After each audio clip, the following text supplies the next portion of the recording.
Hello, everybody, and welcome. Welcome back to the 9th episode of the PureJoy Podcast, a bi-weekly exploration into what brings people joy. The past few episodes, I would say like the past 3 episodes, in fact, have all been sort of like a family series. And this episode would fall into that as well. We have another member of the clan here is my eldest brother, Darin. We're going to switch on over to the scene and get him introduced to you folks now.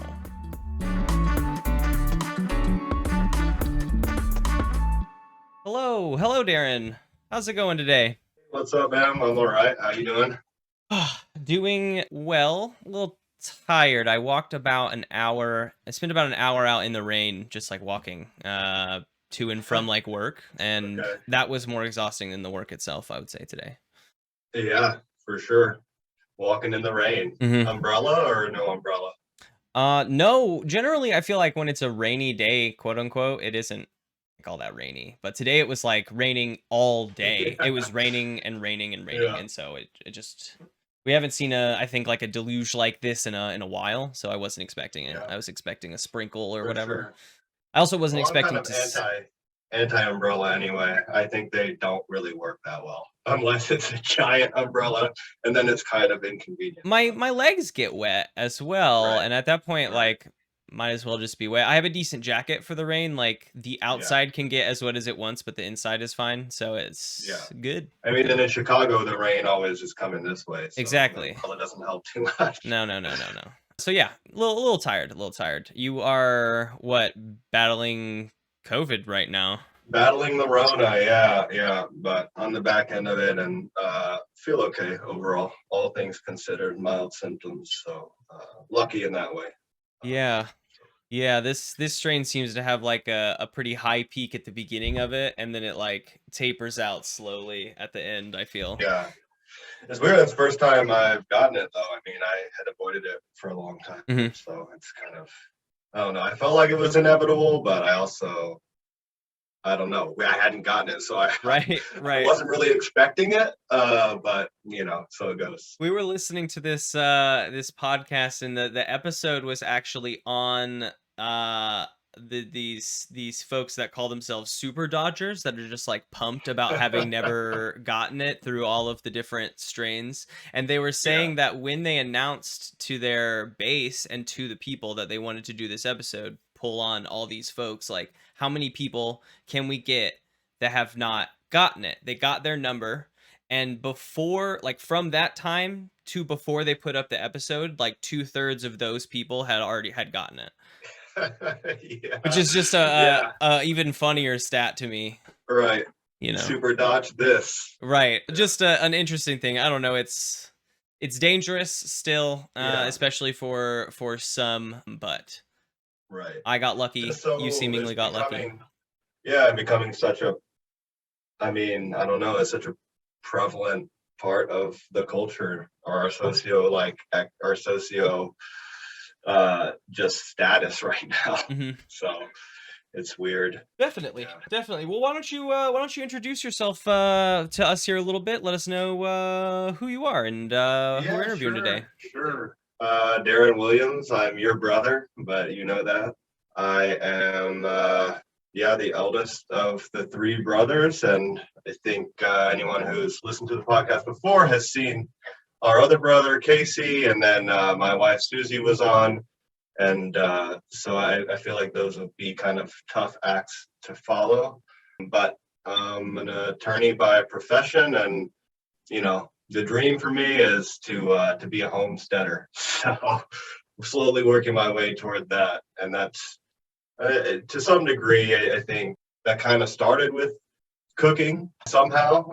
And that's kind of what, I mean, we were going to talk today about a little bit, I think.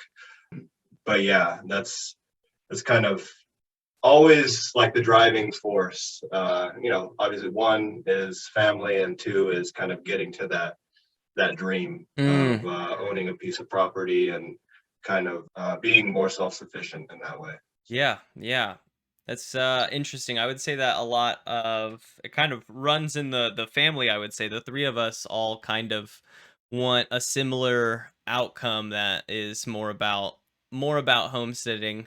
Mine Yeah, is kind of a little bit more on the road, and less yeah, of like the creating like a home sphere. But still, I think it's interesting. Yeah. Well, that's great. We like to start each of these episodes off with a little bit of like a small joy, something that's brought you joy specifically today. So, do you have something that you found joy in, even though you've been sort of locked up in the house a bit more? yeah, for sure. I mean, the weekends is always a time to spend with the kids. We have Nora who's 5 and Marvin who's 3. So anytime I get to spend with them is a joy. But specifically today, we all finished a jigsaw puzzle together. So double joy, spending time with the kids Mm-hmm. and finishing a jigsaw puzzle. Yeah. Was You it? know. Was it a jigsaw puzzle of anything in particular? Yeah, it was so it's like a 200-piece puzzle because Nora has been getting better at the puzzles, so it Yeah. just kind of went up in the number of pieces, and it's a bunch of big cats all just sort of like grouped together, like laying Okay. on each other. They're Yeah. obviously superimposed because even Nora was like, "It's weird. These cats don't live in the same environment." Like, Yes. so I was like, "Yeah, you're right." But for purposes of the puzzle, it's pretty cool, and it's Yeah. got like tigers and cheetahs and the lions. So all the big cat prints sort of when you're trying to put the puzzle together, Yeah. make it a little bit tricky. So it was fun. That's Yeah, fine. definitely. That's fine. That's fun. It's nice to be able to find that even that little bit of joy getting beyond. I don't know. Now that like a big cat puzzle can be for you, and as you're getting up into more pieces, now it's like, okay, we can do puzzles together. Yeah, yeah. I mean, and 200 is like pretty tricky for her because she's 5, but she did a good job. But it's something where like it's best if we're doing it together. And Marvin really was interested and really wanted to do it as well. He doesn't quite grasp the concept, but once we would like find pieces that would fit and then give them to him to put together. So got him involved like that. So it was fun, it's something that we did a little bit on Friday, a little bit yesterday, and then finished it this morning. So Okay, yeah, yeah, yeah. Fantastic. I think that my small joy, while I did spend an hour walking in the rain, my shoes were coming apart, my feet were soaking wet. By the time I got to work, and then by the time I was done with work, they were still wet. And then I walked again back out into the rain because if my shoes were fucked up and then my work pants had gotten broken at work, all ripped up at work, oh no. so I was like, I gotta get new clothes, and I was like right downtown where I would go shopping for those clothes anyway, and so I did. But that was just another like 30 minutes of a walk in just downpour. And I went through the That's store dripping all through, and then I checked out and was like, "Can I change into these pants and shoes?"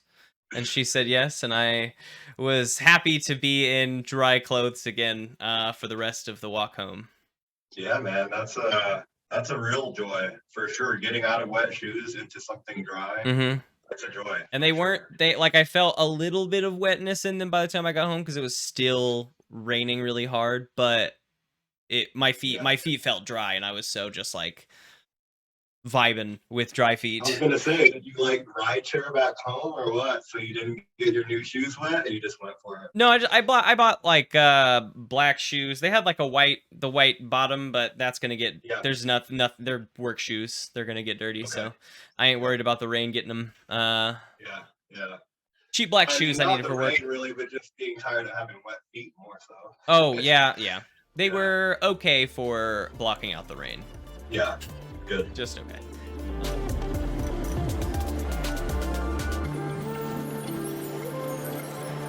A little bit earlier, you had mentioned that part of that dream for you is really what we're talking about today, or at least where we're starting today.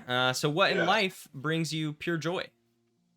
So I thought about it a little bit, and I think to some degree, some of my joy derives from similar things to like Casey, our brother, and Susie, my wife. So Casey, I think he talked about growing food, and that brings me quite a bit of joy as well.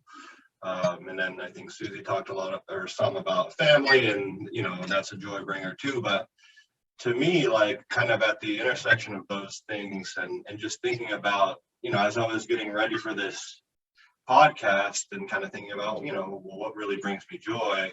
I don't get a chance to cook as much as I used to. Just work is really busy, and there's a lot of demands on my time for that. So I was cooking like last weekend, or the weekend before, and just remembered how calming and like centering that is for me. So yeah, I think cooking is a good one for me, just because every time I do it, it just kind of centers me. It just makes me feel a little more complete and sort of like productive, like I've done something worthwhile and meaningful. When I like put together a meal, or even just cook something small. So Yeah, have you always loved cooking, like throughout your life, or did you begin to develop this as you got into college or graduated yeah, college or? for sure. That's a good question. I mean, I think so it's funny, the way it really started for me cooking is, it was in college, but the reason I got into cooking basically was, so I didn't cook that much for myself in high school. I did a little bit, like some meat and potatoes type stuff, and just the basics. But when I was a kid, I loved Olive Garden, and I loved the chicken parmesan at Olive Garden. So when I went to college, what I asked my mom for was the joy of cooking, the cookbook. Yes. She always had it at our house. And I had used it a few times, but not really delved into it too much. But I thought, I'm going to college, I'm gonna have to cook my own food, and so the first thing I taught myself how to make, was chicken parmesan, because that was my favorite thing, and Yeah. I wanted to be able to make it like a restaurant made it, and so that's kind of what started it, really. And then it just kind of grew from there. Once I had a little bit of success cooking, and made some tasty meals, I just kind of fell in love with it. And it's not just that I like it, it's that it's something that for all of us. I mean, we all have to eat, multiple meals a day. And so there's like a utility to it as well that also brings me joy. So there's the creativity part of it, but there's also like the utility aspect. And both of those things, I think, kind of derive joy from both of those, like, aspects of cooking. But that's kind of how it started, is just to figure out how to make Olive Garden's chicken parmesan. That's good taste right there. Yeah, that's interesting. I find it interesting that your joy of cooking kind of began around the cookbook joy of cooking. And also, I did not think about the sort of the pun. The pun of it. When you said it, I was like, why does that sound weird? Oh, right, because that's what we're talking about. But I mean, I have that same cookbook right here. I think we have it upstairs as well. My go-to, like, it just, I mean, from the most basic of techniques to sort of more complex recipes, you can find a lot of, what you need to know about cooking in there if you're just starting out and you're willing to read and learn, and really to try, because it's one of those things that you learn by doing, I think, for the most part. You just got to give it a go. Mm-hmm. Yeah, it's still the go-to.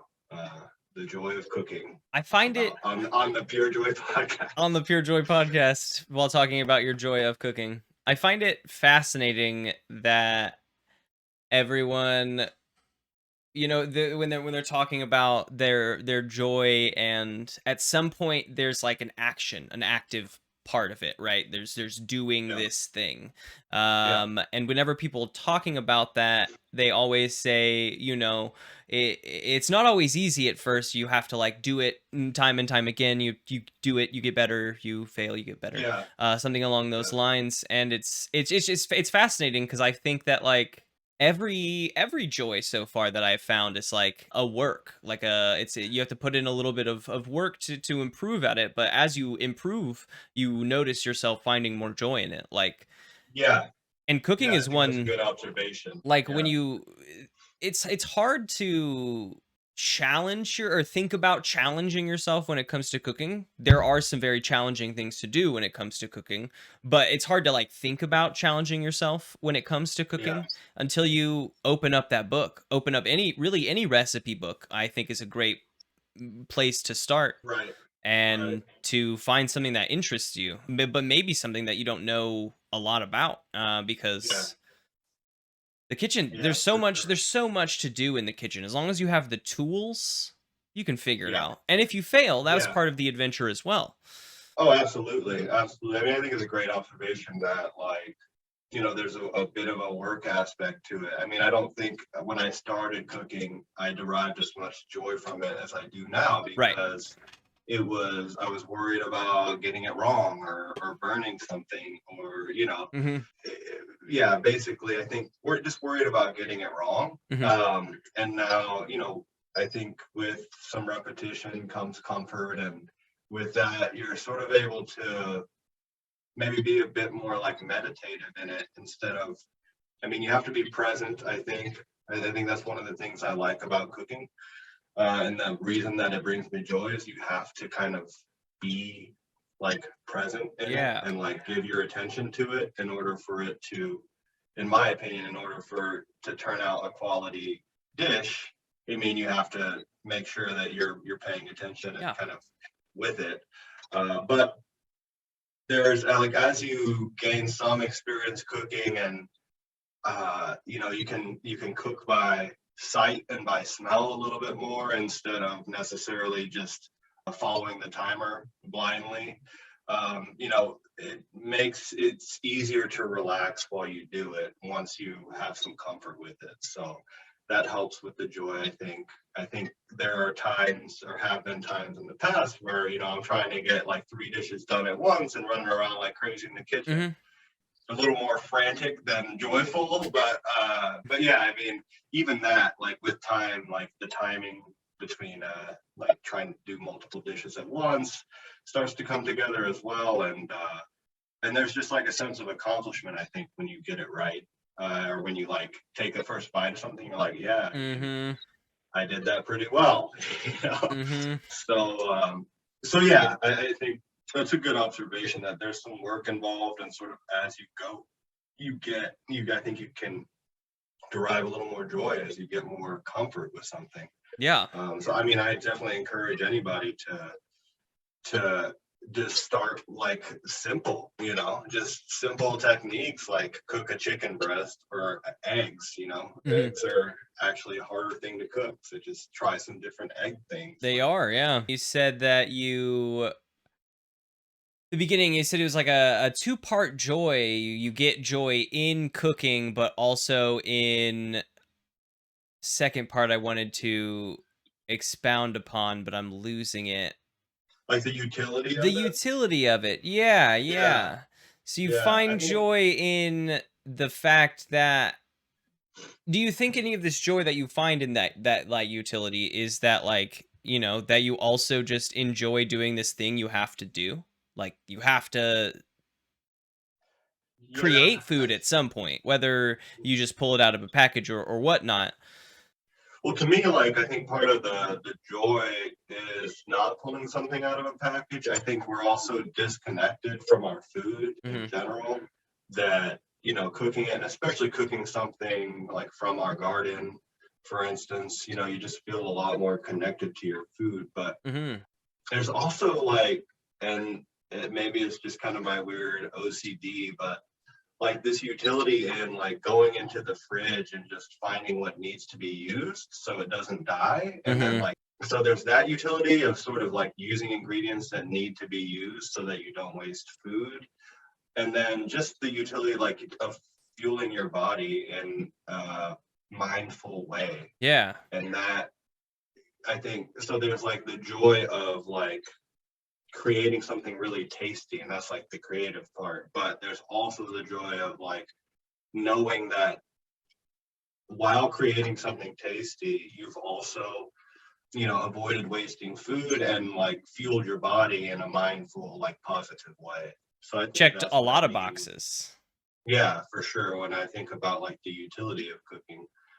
And then there's just also just sort of the organizational part of it that I just love, like the getting all the ingredients out onto the counter and like seeing all the raw ingredients and like transforming those one by one into, the mise en place or whatever, and, putting everything in its place and getting the whole recipe prepped before you start cooking. For me, I found that one, it brings joy, just the knife work and like prepping and measuring things out and kind of getting it all lined up in a neat little row. But also it helps, I think, with the efficiency of the cooking and like Yeah. the end result, because you have everything ready at your fingertips. And like that's, I think, how you start to, gain more skill and be able to cook more complex recipes, because you got everything ready to go, and it's just a matter of kind of adding it at the right time and doing the right thing with it. But it used to be, I would try to save time by starting a recipe and then prepping as things were cooking. I'm pretty bad at that. Yeah, but then like once there's always it would always wind up at some point in the recipe where I felt like I was scrambling, like, oh shit, I forgot that I needed to like chop this garlic. Like, let me do that right now. But like, it takes a few minutes to do, and a few minutes can kind of make or break you sometimes. Like you could, so if I just like it, I mean, it's much more calming for me to just have everything done.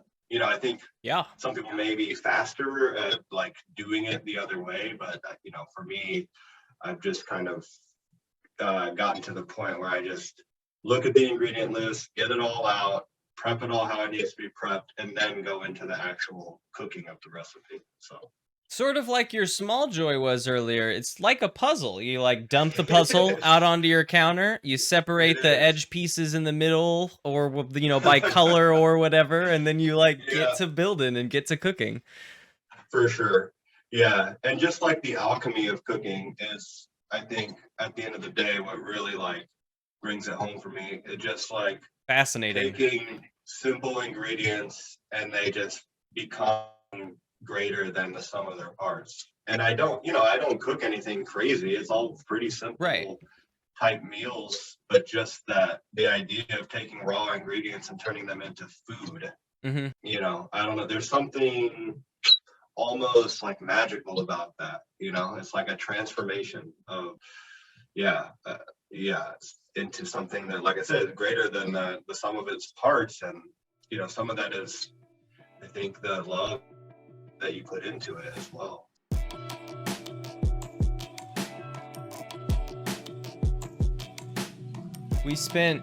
There was like, we're big like meat and potatoes. It's very easy, even if it's not, the quote unquote potatoes. It could just be meat, vegetables, and a salads often. Right. Decently healthy enough on the vegetables and enough on those bits when we cook that it's fine. It's just a good traditional, good, nice tasting dinner. There was a week about 2 weeks ago, maybe, right before Gabe left on his most recent trip, maybe last week, we did like 4 nights in a row of just a different recipe. We like went through and tried some different things, and they all weren't the most incredible things that I've tried, but like I know what I would do different next time, and they weren't bad, so I would want to try them again. Just like, having followed the recipe that time, it was like this, and I ate it. It was great. I even had leftovers later. But next time, that's another of my favorite things about cooking. And I'd like to hear your thoughts on this as well. Is that like every time you do it, and me and Gabe especially are big ones on like cooking something and then tasting it and thinking and like, okay, now what would I do differently next time? Maybe there's a step in the process. Maybe I should have added the butter later. Maybe I should have let it cool. Maybe, maybe there's more of this flavor it needs. And that like is a huge reason I love cooking, is to analyze it afterwards in how I could do it better next time. Yeah, for sure. Always self-critiquing. I mean, that's that. Mm-hmm. It's good and bad, right? Like Yeah. I always think it could have been a little bit better, or almost always. But yeah, I mean, I think that is part of the joy of it as well. Is that you're always learning Mm-hmm. too, and that's the thing. Like when you make a recipe and you kind of taste it and think about what you would have done differently, that's part of the learning process. If it's a recipe that you really like and you're going to make again, like 100%, like I'm with you on that. Like Mm-hmm. always thinking about little tweaks, and often I think this kind of goes along with that. Like I'll I'll find a few like core ingredients that we have in the pantry or the fridge, and then kind of browse some recipes and see, what I based on what we have, kind of what we might have almost enough ingredients for, and then just kind of ad lib from there. And Mm-hmm. so there's that like creativity aspect as well. I don't always like go out and buy every single specialty ingredient needed for a recipe, Right. but rather just use what we have around the house and like think of some clever subs and stuff like that. Sort of So master chef it.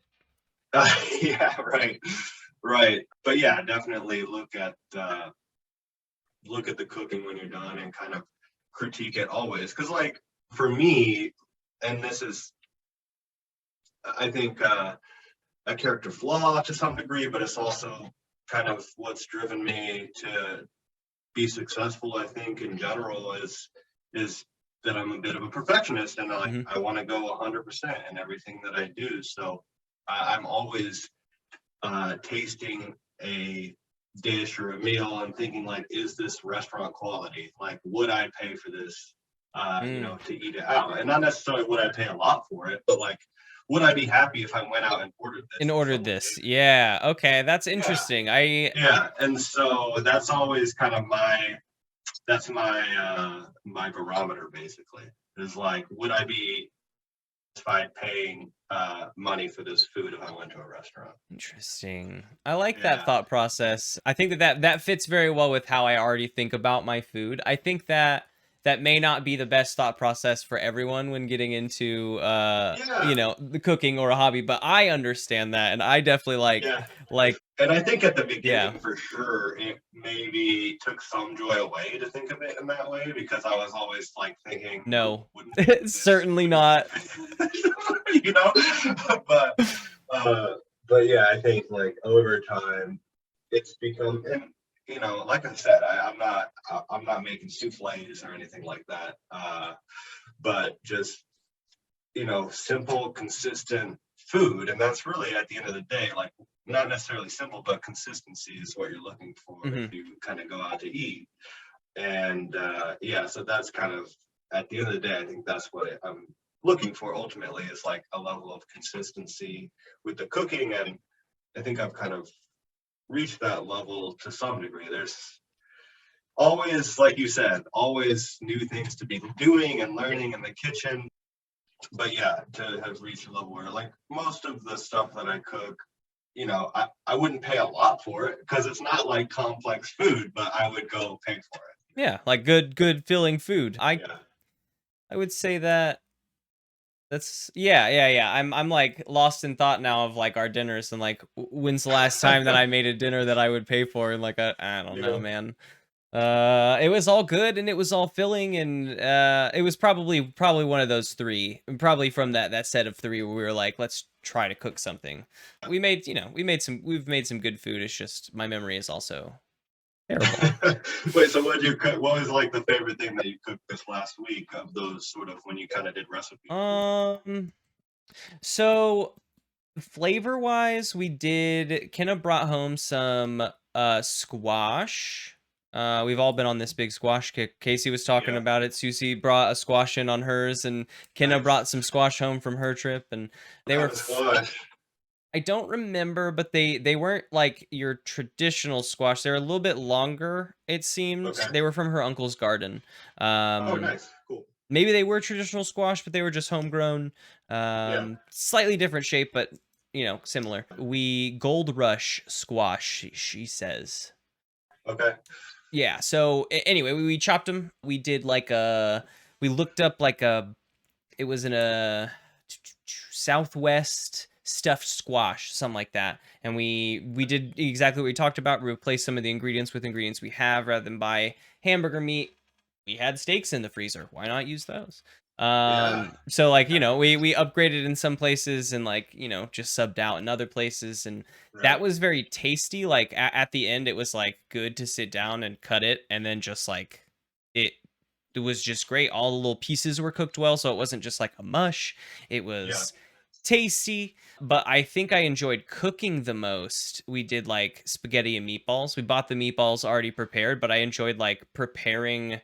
We used a jar of sauce, but I like spent half an hour making it better, and I really enjoyed that. Like throwing the onions down and stirring them and watching them get low, and like the like low cooking, the hearty addition to cooking is always like one of my favorite bits, because it's the start of something good, you know, when you throw like onions and butter in the pan and then you're waiting, or onions and oil and you're just like waiting. That's like one of my favorite moments. For sure. All you have to do to like make your house smell like you're cooking is throw some onions with some hot fat in a pan. And like that smell is like just the quintessential cooking smell, I feel like. It's the just starting that could be anything coming out. Like I could ask like, hey, what are you cooking? And you could tell me, and I would be like, oh, that sounds great. And I would not be surprised. I would just be like, yes, absolutely. I totally smell that. Sound too, when the chopped veggies hit the hot oil, it's like that, just like. Yeah, it's absolutely a huge part of the sensory, or like the sensory joy of it all. This like getting hit in that ear by that sizzle, knowing that I have the pan at the right temperature, not too hot, not like not too low. It's just like, this is about to be good food. Definitely, yeah, I feel that. Yeah, and I mean that's I guess if I had to say there was like a style of cooking that I do, it's just sort of comfort food, I guess, and you know, it's just nothing fancy, or you know, it's just, and nothing like beautiful usually either. That's one thing that I've never really come around to doing in a way that I think is done well, is like making the food look pretty. Like plating is like a difficult thing. I mean, I'm making like chili and like stews and stuff like that, so there's not a lot of plating to do. It's like good, hearty. It tastes good because it's full and rich. Right. But even with stuff that can be plated, I mean, I've played around with it, but man, it does not come naturally to me. So that's something I've always thought like it would be fun to kind of take a course about like plating food. I think that having spent time in Michelin, I think that I won't say it doesn't come naturally to no one, but it's a hard concept. I enjoy doing it a lot. Like it's one of my favorite parts of cooking as well, is like if I have it in mind when I start, then like how am I going to put this food on the plate when I'm done? It will help me like gear that to it. But like it was like a year of working there that I was able to start doing that for myself at home, because I saw all these things and I saw like, if I had all these puzzle pieces, what would I do? And then from there you can say like, all right, I need a sauce. What can I do about a sauce? And that's the fun part about like, for me in plating, is that you can turn anything into a sauce. Anything. I've made a meat sauce before. I didn't want to put the steak into, like, I didn't want to have a steak on the plate, so I blended steak, and I used blended steak in several spots on the plate. And like it wasn't, don't get me wrong, it wasn't like stellar and like 10 stars of 10, but it was fun to experiment. And like, all right, this is steak and potatoes, but it's not. It's not. It was like a biscuit with like steak sauce. It was fire. Sure. But it was like spending all that time around it and like having other people do it around me that allowed me. So I think like a class would be a great way to go about that. There might even be some like good, maybe a master class. I don't know if master class has anything along those lines, but it could be interesting. For sure. I mean, I think definitely being exposed to it is a big key. Kind of like gives you the language for it a little bit, just to have seen it, seen it done, played it, behind the scenes, and kind of seen how the chefs play with it and stuff like that. Like that's, I think it just gives you some more ideas and creative juice for it. That makes sense. That makes a lot of sense. Yeah. I mean, in the end, when they like, they tell me what everything is on the plate and they start throwing it down, and over time they're like, this is how every bit is made. If I just ask enough times and I annoy them enough, they'll tell me. And then I just know that like some of it, like that's always my favorite part about like Michelin, is how they like flip the table on you. They're telling you that it's this, but you in your mind can't fathom that it's that. And that helps me with plating too, is that like what would surprise someone with spaghetti and meatballs or whatever. That makes sense. Yeah, the plating is hard. I mean, I feel like I have a decent like artistic sense with like paper and pencil. I think that you would have a good eye for it. But like when it comes to like making a plate look pretty, every time I try, I step back and look at it and I'm like, no. So a lot of it for me too is like the plate itself. Like, I have like 3 plates that over the course of working there that like someone brought in a box and was like, hey chef, would you use my plates? And then they left and he said, I'm not using these plates, throw them away. And I said, I'll take them. And so I took a few of those nicer plates because I was like, now I can plate my main course at a family dinner or something. Definitely. Yeah, the plating, I mean, the plate itself is like the canvas. Mm-hmm. So and we have very basic dishes at home. Every time I try on the basic dishes, I'm disappointed in my dish. Not necessarily going to go out and buy some plates to plate for home, but yeah, I think you're right. That does make a big difference, kind of the vehicle. Yeah, I mean, if you find yourself near like a thrift store or a pawn shop, you could probably find just like an old big plate, something that's different than your normal plates to inspire, might help as well.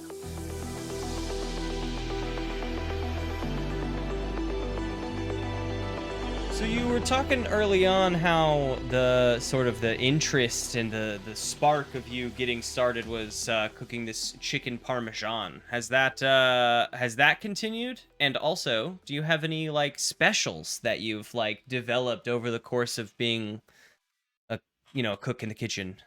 Yeah, a chef. Definitely wouldn't call myself a chef. I think just because like, and the reason I say that is because I think when I think of chef, I think of like the person who creates the recipes. Very creative, and like I said, I mean, I'll ad lib on recipes, but I don't necessarily like make things up that often. But I do think I'm a solid cook. Okay. I know like I'm okay on my knife work is pretty good. Like I'm okay on like technique. Like I usually like hit my temperature as well, and like my timing and stuff like that. So that makes sense. But in any event, so cooking chicken parm, we just don't eat as much meat as I used to eat, but it is still a dish that I make for sure. And it always brings me back to kind of my first apartment in college, really. Yes. Like that's where I was like trying to learn how to make this dish. And I literally made it like probably, I don't know, a dozen times before I was like, oh, this is like, I finally got it. Like this is what it should taste like. Hard thing to make either, it's pretty hard to screw up. I feel like, having done it like multiple times, but there's just like the breading technique, the sort of drench an egg and then put in breadcrumbs, like just kind of getting that right. It's not like super hard, but like to do it and feel like, I don't know, you're not like making a huge mess of things. Refining the process. So it took some time, but yeah, certainly something I still cook when we have chicken, and I feel like spending a little more time on it. But specialties now, I mean, Susie's favorite dish is beef bourguignon. So I don't know if it's a specialty, but it certainly is a it's a time intensive recipe. It's not super difficult, but I make my own beef stock to use in the beef bourguignon. It's so So good. that takes a long time as well. Um, so if I had to pick, I would say that just because Susie loves it and because it's something that takes a day or two, usually, because the stock takes, about half a day to make, basically. Mm-hmm.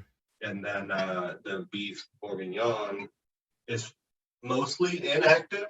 You have to prep everything, start cooking it, brown the meat really well, which actually takes probably the longest part of the active cooking time. Yep. And then after that, it's really just the work does itself. But it takes time, and it's one of those, I think, that's just like the more love you're putting into it, the better it's going to taste at the end of the day, too. So I tried it once, and holy cow, it was good. Yeah, it's not something, it's like a once or twice a year recipe just because it's, a labor of love. Yeah. And is the other thing is like you don't necessarily want to play it out either. But like those kinds of dishes, I think to a certain, kind of going back to something you said earlier, are the ones that I find really bring the most joy. Just something that's slow and low. And because I think there's really that element of transformation in there. Mm-hmm. Like, I mean, you cook your onions and your garlic and stuff like that, and you brown the meat really well, and then kind of just dump some wine in there and a few other things, and all of a sudden, like a few 3 or 4 hours later, it's like this just sensuous, like, I don't know, umami, just like punching you in the face. It's like crazy to think that all these individual things came together to make this. So yeah, I mean, don't make it a lot, but I guess I would say that's the specialty. I use Julia Child's recipe, so it's pretty good.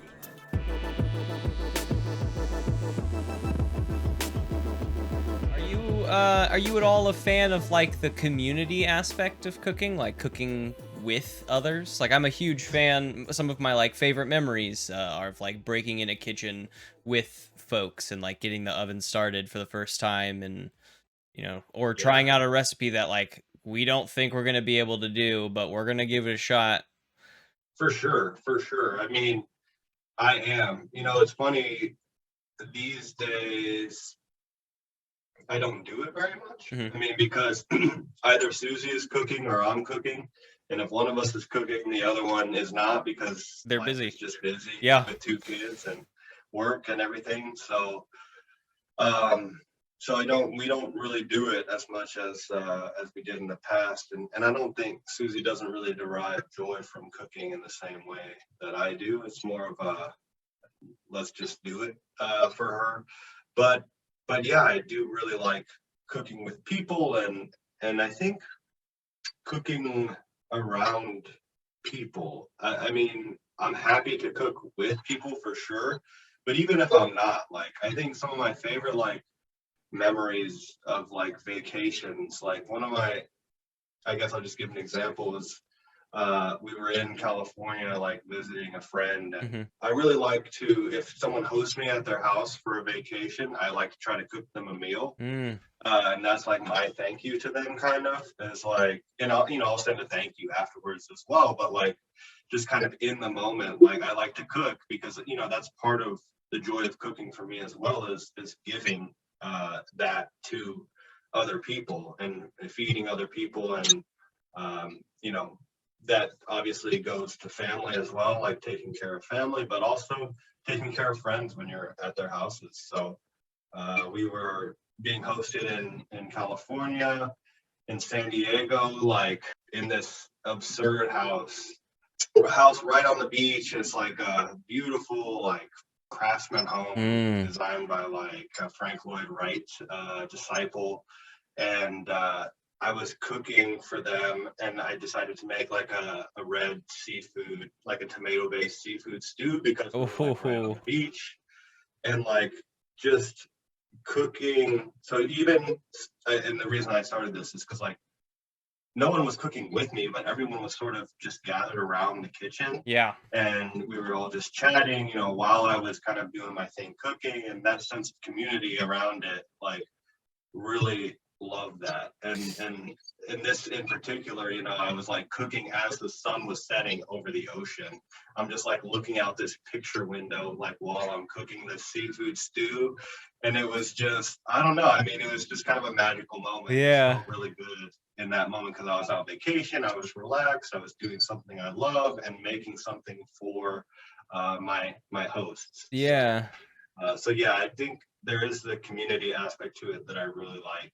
Yeah, when we moved into this house, this is like the biggest kitchen I think I've ever existed in. Like, this is meant for a kitchen, all of it. Yeah. It's not like dining room is meant to maybe be there. It's like, this is just a big kitchen. And it's fantastic having so much counter space. When we first moved in, Lawrence took that corner over with his computer, and that his stuff splayed out underneath, and so that was like his office was that back edge, which kind of cut our kitchen in half, which was fine while they lived here. But now that they've moved out and we've repurposed that into like keeping our book or our like cookbooks, we've brought up chairs to sit at the bar. Now it's just like a community space, and there can be mornings too where I'll like come upstairs and someone will be sitting at the counter, and that's nice to see. It's like like it's all being used as community space now. I feel it and I see it, and I like someone can be cooking and someone can sit on the counter and hang out and grab a second chopping, cutting board out and help for a second, and then watch that up and continue watching or help or whatever. It's so lovely being able to just like exist in that, in that sort of environment where you can I can step away and someone can pick up a thing and continue the motions I was doing. Yeah, definitely. I think it kind of brings me to something like a point, or not necessarily a point, but like something I wanted to mention about just why I don't know. I just love being in the kitchen because to me, it's like the heart of the home. I mean, it's like, and I think it goes back to just everyone has to eat. So like, it just seems like that's always like the center of activity. It's, you gotta not only obviously, I think, and another thing I think is if you are going to find joy in cooking, you also have to find a way to find some joy in the cleaning part of it, because there's no, and this is something that I always laugh about when I think about like recipes and sort of the time that they give for like, this is how long this recipe is going to take. Prep time, active time, and that's the time they give you for cooking. Mm-hmm. They never build in cleaning time. No, certainly not. And that's, I mean, you have to always clean. You clean as you go and, clean afterwards. But I think you have to find some catharsis in like sort of washing dishes as well, to find joy in cooking. Because otherwise, I think there might be a level of stress, like sort of making all these dishes and then dreading having to clean them afterwards. Yeah, So, I've always sort of set myself up in the role of being the dishes, like, everyone's got kind of assigned chores that they just like follow a little bit easier in like a, in our group setting. It's like someone prefers to sweep, someone prefers to do this. I've always taken dishes, and that's always been fine with people. A lot of people just don't like to do dishes. So oftentimes, unless it's like a me dish and I'm like really the captain behind the cooking ship right now, oftentimes I'll like step out and let other people do these like most active portions of it, because I know that your boy is going to be the one at the sink later, which is fine for me. Yeah. We all took part in making this cake. I just cleaned up after everyone, so I can still eat the cake. Yeah. It's never bothered me really that much.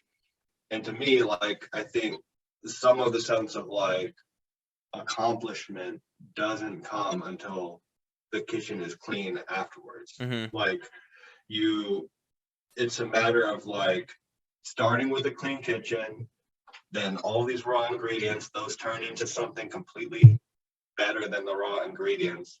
and then you put the kitchen back in the order that it was when you started. And you never even knew anything happened. Such a sense of calm to that. Yeah. And I think part of it, just kind of thinking about it off the cuff now, is just the level of control that I feel like I can exercise over it. Mm-hmm. And there's just so few things that are truly within our control, in life. Right. And so I think that's part of what I like about it. I'm in control of the kitchen, I'm in control of food, and sort of in control of putting everything back in order as well. Mm-hmm. And I can do that. And like there's a kind of a more clear boundary around it than most things in life, because most things are super messy and you try to put order to them and it doesn't necessarily work. So I think cooking for me is a space where there is some order and some control, or at least the illusion of it, so that it's very calming for that reason as well. Yeah, I think that, I mean, that's a great point to make, is that oftentimes when we try to assert control over different, aspects in our life, that is when chaos reigns free. But yeah, cooking for is sure. not really there's been times where something has gone wrong in a dish and I can't point to where, and I hate that, because I always break down what went wrong and how I can do better next time. It's like, when I fail and when I succeed, I do those things. Yep. When I fail and I can't break down why I failed, I just it's almost like anxiety. Like, I get anxious Right. because Right. I just can't grasp why I failed. Yeah, I get that. And cooking is very, very rarely that. Generally, I know heat was too high. Even if it's down to that, you can figure that out. Heat was too high. I burned it. I shouldn't have, boiled it that long, or whatever it be. Yeah. You can point to why. Every now and then there's something where you're I did the same thing I always do and it burned. Maybe I can't point. Yeah. I can't point to why. But yes, cooking is nice in that aspect, is that you generally don't get caught up in the chaos of why is this going wrong?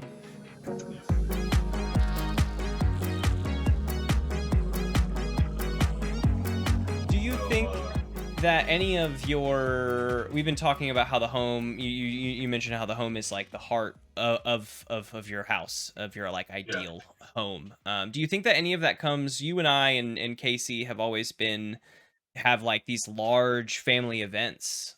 We don't necessarily do them yearly now, but that's where we all our roots are in these big, large family events. 20 to 40 people from the family coming in and out of the house. Someone is always in the midst of cooking and someone is always in the midst of eating. Yeah. Do you think that that's kind of playing over into your views on the kitchen? Yeah, I think so. I mean, definitely. It's always been, people gather around food, right? So that's part of that joy, and to your point, the community of it. And yeah, I think if I think about it consciously, I don't know, I don't think there's a conscious aspect of that kind of playing in, but it's hard to imagine that it doesn't. Right. I guess so. That sort of experience didn't kind of shape my view on that, and kind of my desire to be the giver in that context of, I love hosting, and I think some of that comes from just these big family events. And it's funny because this kind of makes me think, that probably does play a lot into it, is that at our family events, it's always, like you said, someone's always cooking, someone's always eating. It's not necessarily someone's cooking and then everyone sits down at the table to eat a meal. It's you're in and out, and you kind of, everyone's on the fly, and you're forming different groups as you go to catch up with different people. And that's how generally, I think, when we host people, how it goes. I mean, we'll say, hey, food's ready, it's time to eat, but it's not like everyone sits down around the table. It's it's more of a free-flowing kind of thing. And I think, probably the reason that feels so comfortable to me is because that's how It always was at our kind of big family gatherings. So Yeah. so yeah, I mean, kind of now that you mention it, yeah, I think it definitely plays in. I think that I've also had a realization during that is that like that has probably played a big factor in why I enjoy being a host of parties so Yeah, much is because like yeah. I enjoy being in control, being there and being like I love big gatherings. It feels great to be like realize that you're a part of a bigger community than you generally think about. I think it Yeah, always feels like strengthening or like bolstering, for but sure. it's always chaotic, I feel. And if it's not my home and I'm not in control of the bits, then I feel even like it's a little bit more chaotic than it Oh yeah, maybe yeah, is. So yeah. that's given me a joy of being a host because now I can be in control of the things that I could not The things before. that you want to be in control of, right? Like the things that give you anxiety about like being at someone else's house or not having control over them. Like you can control those things in your Mm-hmm. house. Mm-hmm. So I'm 100% with you on that. It's funny. I mean, I think that's what a lot of, in my experience, at least, like personally, I think a lot of my like when I'm feeling anxious about something or getting that sense of anxiety, what it comes down to is like the level of control. Mm-hmm. Like I don't have that level of control that I want, and that kind of breeds anxiety. And so it's just it's funny how that's come up multiple times, just because I think like on a more like overarching point of view, I think that's but it's my experience, and I would guess that that's kind of a common experience of the human Mm-hmm. experience or the human condition is like so a lot of our anxieties I think come from just not being in control. And the way to address it for me is just if it's not within my control, kind of letting it go a little bit, Mm-hmm. say, and realizing that and kind of acknowledging that and sort of being present with it, Yeah. and so it's funny that yeah, I think that that's why some of the cooking and the hosting, Mm-hmm. you have more control, and that's why it's so nice because it's just a rare thing. I think we fool ourselves into thinking that we have control over much more than we do. Yep. Yeah. So yeah, I was gonna ask you, did we ever? So when Casey and I used to live together, we would play Chopped. We would just, do you know the Yeah. show? Yeah. Yeah, Yeah. yeah. Yeah. Okay, so yeah, did we ever play? I I don't don't know think we if I think we did actually. We did when did. you We? guys I came up to visit. It was the first time Okay. Okay. uh yeah, we were going to Second City, right? Yeah. It Yeah. was Yeah. that Yeah. time. It was Okay. that apartment higher up. It was not Yep. not the like wider one with the pool table, but it was a little higher Right. up. Yeah. Yeah. I Okay. think we played Second City. We played Chopped in that kitchen. Okay. Tiny, I think you're right. tiny apartment kitchen, but I think you're right. Yeah. Yeah. we Yeah. each For chose a sure. course 'Cause and that's then made sure that they had the support they needed to make their dish because can't get more than one cook in that kitchen. no. Yeah. That was a good apartment though. Yeah. But yeah, so that's fun. I mean, that's another. I think it just made me think of it when you were talking about like community and cooking together. That was always a lot of fun to kind of play that, and it really it's really hard. I mean, we always gave ourselves 10 more minutes, right? Because like in the show they have 20 minutes for an app and 30 for a main. I think we did 30 and 40, but it's still tough. And we would throw curveballs in the mystery ingredient boxes as well. But man, it's so fun because like you're all in it together. Sometimes the dishes are horrible. Most of the times they're mediocre, but like 2 or 3 times I had something where I was like, holy shit, this is amazing. Like, how did you pull this off? So it's kind of fun. You should do it with your roomies at some point I if really they want to like to cook. do I really want to do like we grab a protein because the we have a couple grocery stores a few blocks away. So I want to do like grab Yeah. a protein from the grocery store and then what I mostly want to do is do like a I can't remember what it's called. It might be a part of the Chopped thing where rather than getting the basket of ingredients, they run and they have I don't know, maybe X amount of time to pull from a specific pantry. It's not Chopped, but there's Yeah. like another kind of thing. Yeah. We have this I forget. Clybourne 7-Eleven market next door, and I want to do like Yeah. only ingredients from the Clybo. Nice. I think would be very Awesome. fun.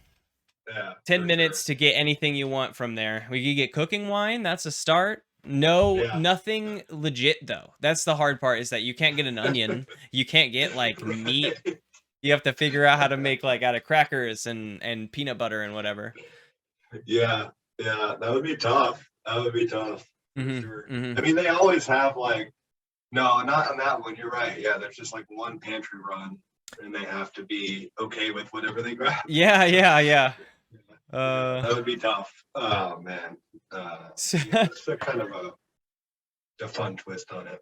Yeah, it could be. It's just something I think would be interesting. A fun way to go about it. I'm just also scared of just wasting food. Like I don't want it to come out Right. so bad that I just feel like I've thrown food in the trash for no reason. Definitely. But yeah. I've never, I think maybe only once or twice playing Chopped, it was like inedible. Right. Most of the time it's edible and you eat it. And yeah, it's just fun. Sort of, yeah, you gotta enjoy the process, I think. Like that's part of it. Yeah, I mean that's definitely part of playing games like that. And it's also just like part of cooking. Like you have to enjoy the ride. You have to enjoy the prepping of the ingredients and the things if you're gonna love cooking, because it's all part of it. Yeah. And Sure. to a lesser extent, at least be able to not despise doing the cleanup work.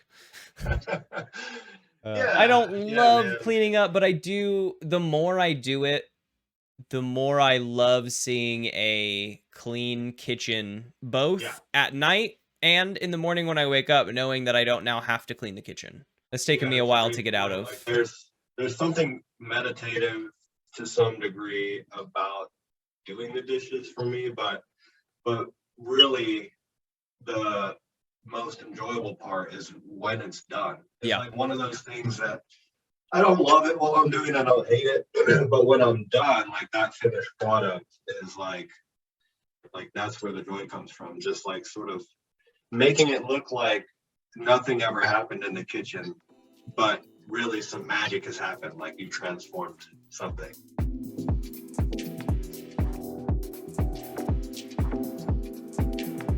So, are there anything that you've thought about on this topic of cooking and being in the kitchen that we haven't broached on today, that you were thinking about as like part of your joy of this subject? Yeah, I mean, I think for me, the biggest joy comes from cooking food that I have grown. So there's like just an added element when not only are you transforming a raw ingredient into, something else, but you're growing that raw ingredient, going out into your backyard and cutting it off the plant and then bringing it inside and turning it into something else. Like that just like takes it one level further for me. And like that's ultimately, I don't know, I just feel like our society as a whole has just gotten so far away from our food. I mean, like just knowing where it comes from, or how to grow it. I mean, we're so, and I mean, I'm no different, but so reliant on just the chain of supply.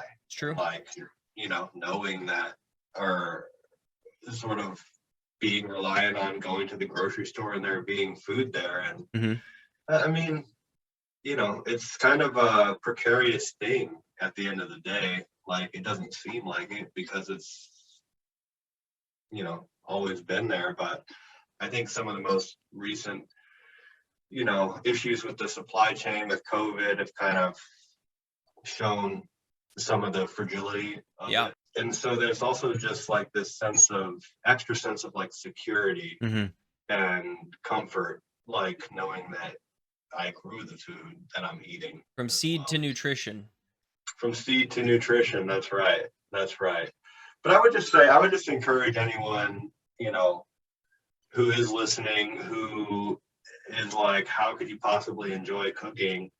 To just kind of, I don't know, if you haven't tried it, give it a try, and just start with something simple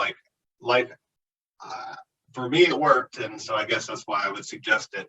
A recipe that you like, at a restaurant, find something like that to try to cook and just let it rip and just enjoy the process, the failure too, because that's part of it. And certainly I've never had a failure in the kitchen that I didn't learn from. So there's, the kind of, I think the joy of learning as well is part of the joy of cooking, because and it's just one of those things where there's always, and I guess anything is like this really, if you really go down the rabbit hole with it, but there's always something to learn. You can never know everything there is to know. It's true. About cooking. Those kinds of things are my favorite things, something that you can learn about your whole life and still not know it all. And maybe that's everything.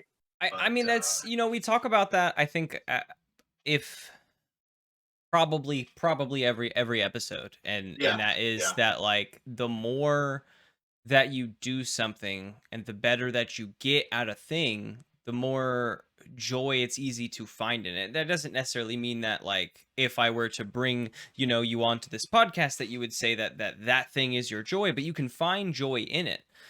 Yeah. Anything is approachable. All you have to do is get out there and try. I think that some subjects are harder to approach than other subjects. I would say that some of the harder ones to begin and to kind of start from scratch on, that we've talked about on the podcast, would be cooking and then maybe cases of like planting.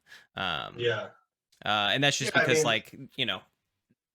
you're taking things and creating something different entirely out of them to start as, like, I guess from the hobby approach. I don't want to say that about all of our subjects, but from the hobby approach, it seems that they may be some of the more difficult to approach ones. But as with all of them, doing so, I like that suggestion. Finding a restaurant's food that you're like, this is something that I enjoy at X restaurant, and just finding a recipe to something similar and give it a shot. How can I make it taste the same? How can I make it taste similar? What are those flavors? Maybe there's something in there that you like that you could put into another dish and now enjoy that dish as much.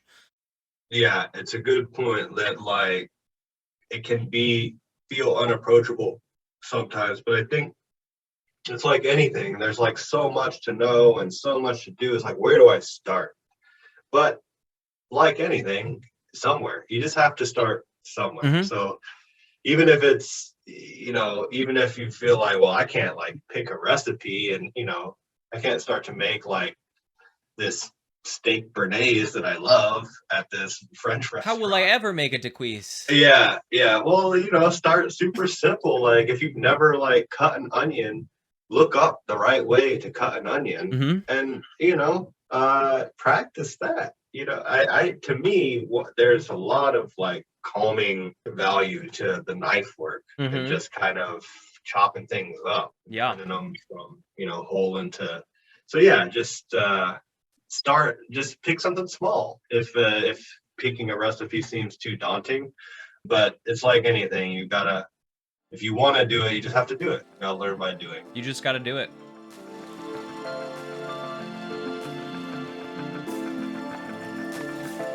Well, I think that we're approaching an end point here.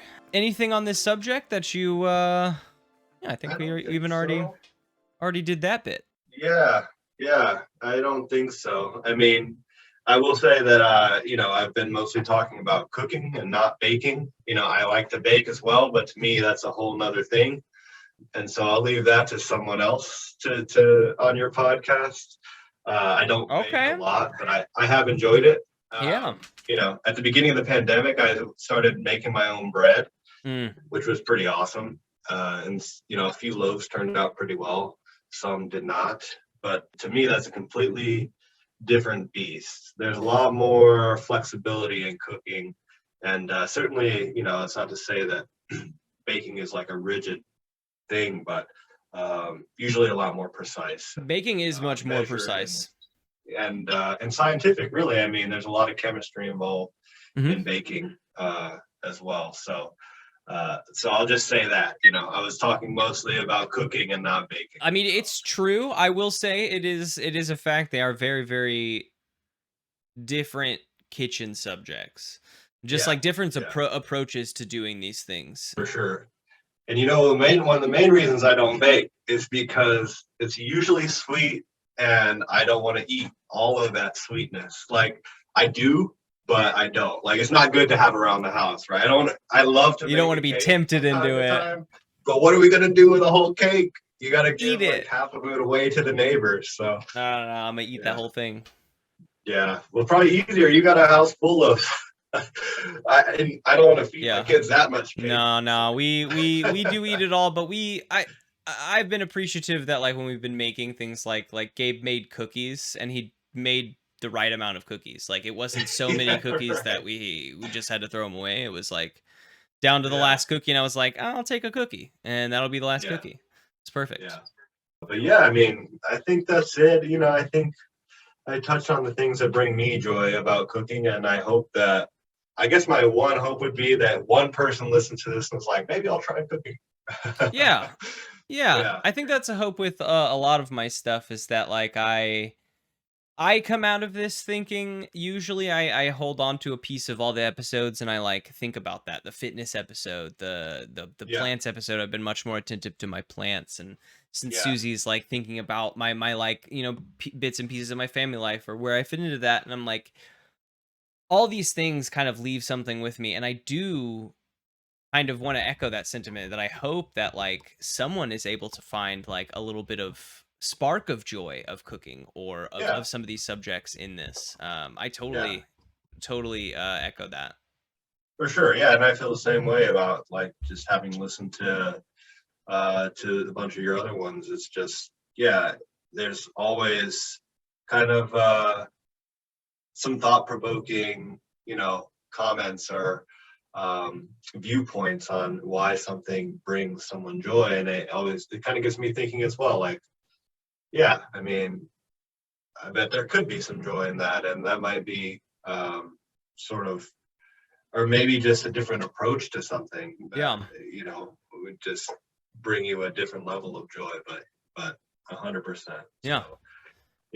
Well, I appreciate you having me on. I mean, it's honored to be on your podcast, and it's kind of cool to just chat for a while about cooking. I mean, not something that I talk about, I guess, that much. Do it a lot, but I don't talk about it too much. So it's always interesting to like, I feel like it's the more you know someone, the easier it is, I think, to get somewhere in the range of, I talk about this a lot too, like guessing someone's joy, like what they're going to bring. I try to guess. And it's always interesting that like, no matter what I come up with,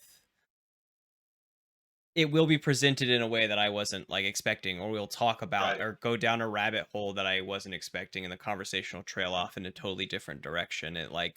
It's just fascinating, like the different approaches to all these different things, and yours as well. Like approaching this, we really broke it down and like talked about. I can see that. I can see that with like, even if you guess the joy, it's still, you can't guess why necessarily. It's or like how that really manifests, because you know, like I may have seen you be joyful in cooking, or like understand that like, okay, yes, you find joy in cooking, definitely. Clearly but something you like, but exactly. Where does that come from? Like, how deep does that go? And I've made it also my little goal almost to find a way to get my guests in each episode to think to themselves, so I've never thought of that before. And that is where like that moment, like when is that going to happen? Because I'm not like pushing, I'm not like digging for that thing, but like when it happens, I'm always like, oh, that was the thing. Nice. Yeah, for sure. Nice. Anyway, it was lovely having you on. We're going to do some close up stuff here, but I'm certain that we will chat soon. Thank you, man. Love you. Absolutely love you too. We'll talk soon.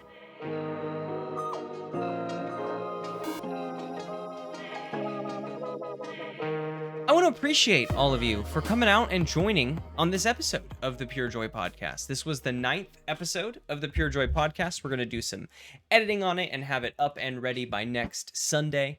That was, as you heard throughout the conversation, my eldest brother, Darin, and he found his joy in cooking and existing in the kitchen and just sort of like the organism that is the kitchen and his place in it. And I think that is important, right? Is like finding this spot in your life where you feel at home, where you find that peace. That's another through line that we're finding throughout this. I'm trying to dig into, like, the essence, like what is the essence of joy? Where do people find this? How could I tell someone what joy is? And I'm starting to notice a through line of people finding peace, right? They're finding like a peace in their life. It's the time that lets them space out in a way that isn't unproductive and find the joy in that, like, relaxation, as well as just like finding an active overt joy in it.